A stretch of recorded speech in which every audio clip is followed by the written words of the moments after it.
Prasanna Kumar Garu is a devotee of our ashram and everyone very well acquainted with Sir. So Sir says he doesn't need any, but thank you so much, Sir.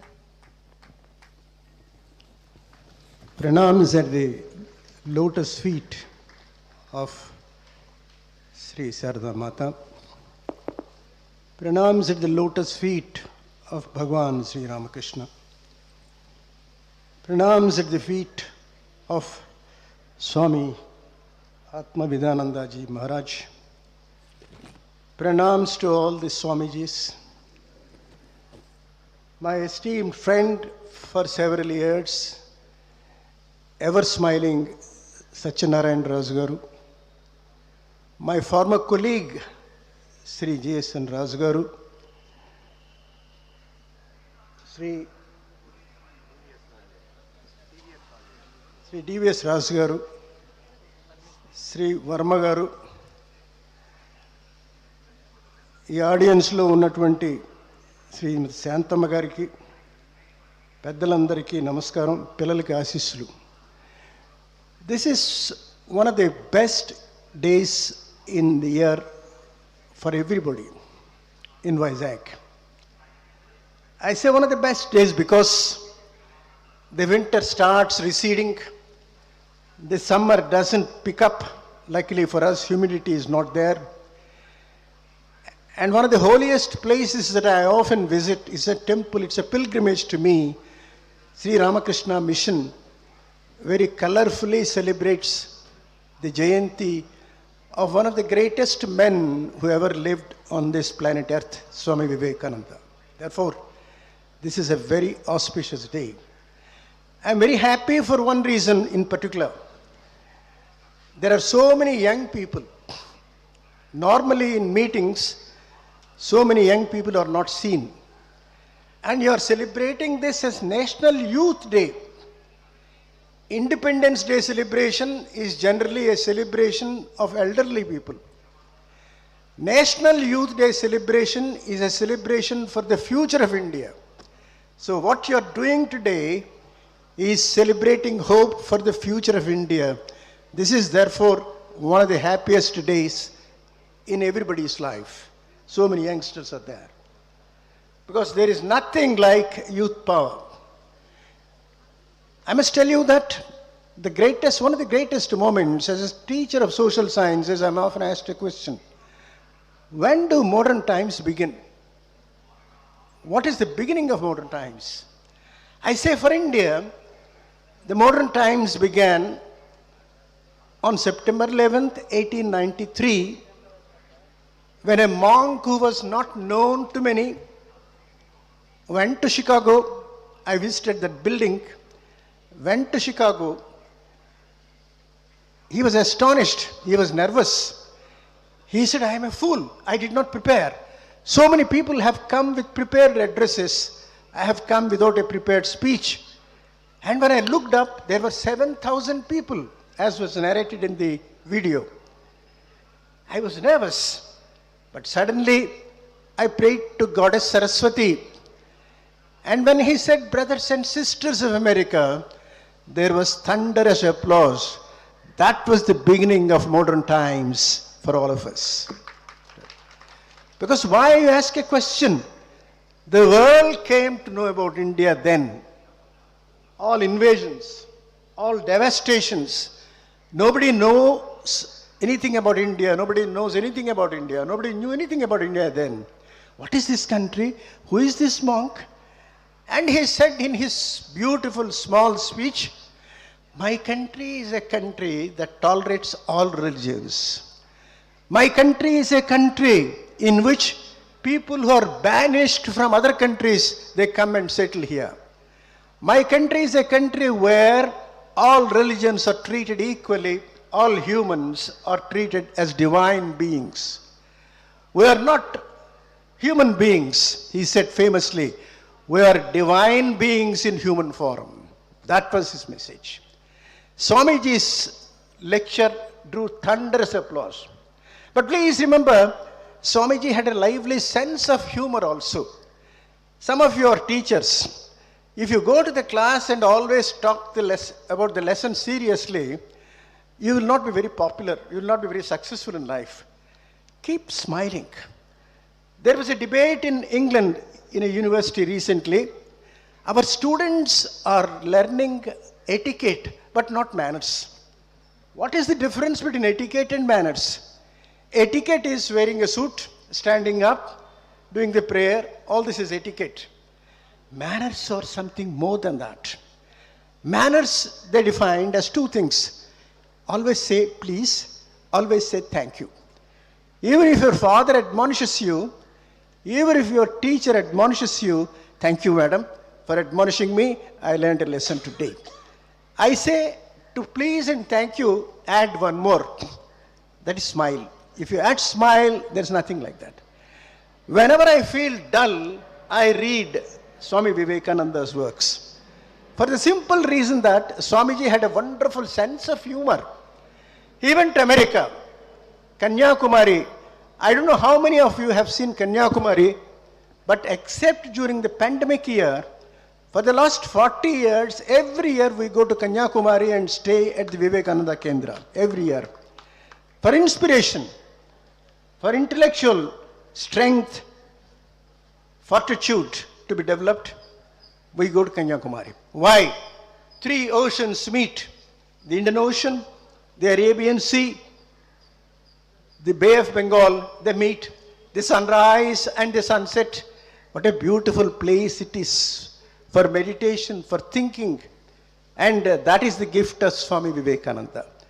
He meditated there for 3 days on the rock memorial we see, and we offer pranams there. Swamiji, after his glorious success in America, came back to India. And people asked a question, Swamiji, what is the difference? He had a lively sense of humor. నవ్వలేని వాడు మానవుడు కాదు. నవ్వాలి, ఆనందించాలి. అంటే మాటిమాటికి నవ్వితే లక్ష్మణుడు నవ్వు అవుతుంది, అలా కాదు, నవ్వుతూ ఉండాలి. అందుకని Swamiji, what is the difference between Indians and Americans? You have gone there and come. Swamiji very beautifully said, Americans are collectively good, Indians are individually good. That is why we are not developing. Then another question, look at the way Swamiji answered. Sir, so much of intelligence you said. Swamiji very proudly said, no country in the world has done so much for the evolution of human mind as India. The Upanishads, the Vedas, the oral instruction, 10,000 years of history, at least 5,000 years of recorded history we have. How is it India is not becoming rich? How is it India is not developing? How is it we are struggling? Swamiji very humorously said, Indians every day swear by the Gita. The Gita preaches neutrality towards the fruits of work. Phalam ఆశించకు అంటుంది గీత. Indians are neutral towards work itself. Indians don't work. ఫలం ఒకటే ఆశించరు. What is the use of not aspiring for the fruits of work without working? Therefore, you always say, Gita says, don't aspire for fruits of work, I am not working. So Swamiji had a beautiful way of presenting things. So one day people came and said, so much of tension is there in the world, Swamiji, what is it? The world should not enter your mind. Your mind must always know about the world. What a beautiful thing. The world must not enter your world, your mind. The world must always be known to you. That is why he said very beautifully a metaphor, an example he gave. A boat is there. Boat goes on water, but water should not enter boat. That is what he said. ఎంత కష్టమైన ప్రశ్నలకైనా సరే సింపుల్గా answer ఇచ్చే శక్తి స్వామీజీకి దగ్గర ఉండేది. There was no person who never felt uninspired or uneducated in the presence of Swamiji. Swamiji used to clear doubts of young people. He focused particularly, please remember, on women and youth. ఇవాళ మీరు women education 33% అంటున్నారు, కానీ it was Swamiji who said educate women. The more you educate women, the stronger India will be, he said. I am quoting Swamiji. And then educate, educate, educate, educate. ఇంకో joke కూడా చెప్పారు. చదువు రాని వాళ్ళకి చదువు చెప్పు, చదువు వచ్చిన మాలాంటి వాళ్ళకి ఇంకా ఎక్కువ చెప్పు. ఎందుకంటే మాకు వ్యానిటీ, మేము చదువుకున్నాం, డిగ్రీ చేసాం, ఫారెన్ వెళ్ళాం, అన్ని వ్యానిటీ ఉంటుంది. Educate the uneducated, but educate more the educated. What a beautiful statement it is. That is why when you go to Ramakrishna Mission Ashram, I feel very honestly, I must say, blessed in every sense of the term. Here you see selfless Swamijis. Here you see selfless, even young people who are not wearing the Kashaya Vastra, they are selfless. Even that lady who compared has been doing a very good job right from the beginning. Everybody works without being told to work. Everybody sacrifices without being asked to sacrifice. Everybody thinks of the well-being of others. Swamiji always said that India's future is glorious because Indian spirit will one day be ignited. I am sure today, with the highest youth population in the world, when you attend meetings organized by Ramakrishna Mission, when you are inspired by the work being done by Ramakrishna Mission, I am sure the future of India will be much more glorious than what it is today. The future is in your hands. That is why Swami Vivekananda's birthday is not an ordinary day. It is just when a call came from Ramakrishna Mission, I was very happy. It seems, you know the joke, all people in September, all great people, scientists, scholars, sit very close to the telephone. You know why? Announcement will come from Sweden, you are given the Nobel Prize. Some scientist may get the telephone call, everybody wait. I always wait in January for a call from Ramakrishna Mission. Because in my own self-interest, because I feel I am not a retired old man. I feel I am much younger in spirit because I am blessed by the great wandering monk. And that is why an American professor who attended the meeting at Chicago, he said, this అందరు professors ఉన్నారండి, పెద్ద పెద్ద వాళ్ళు అందరూ ఉన్నారు. All the professors put together, all our knowledge pulled together, we are not equal to Swami, he said. We are not equal to the wandering monk. ఆయన 39 years బతికారు. Max మ్యూల్లర్ బ్యూటిఫుల్గా రాశాడు. ఆయన పోవడం ఏం తెలుసా అండి, it was but one step from here to Gandhi.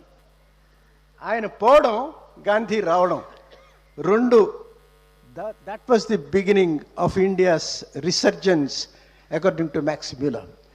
Therefore, when we worship Swami Vivekananda, when we visit the ashram, we are doing no service to others. We are serving ourselves, our family, our youth, and the younger generation. All that we can do to the younger generation is give them a pat on the back, and they will follow the advice of Swami Vivekananda.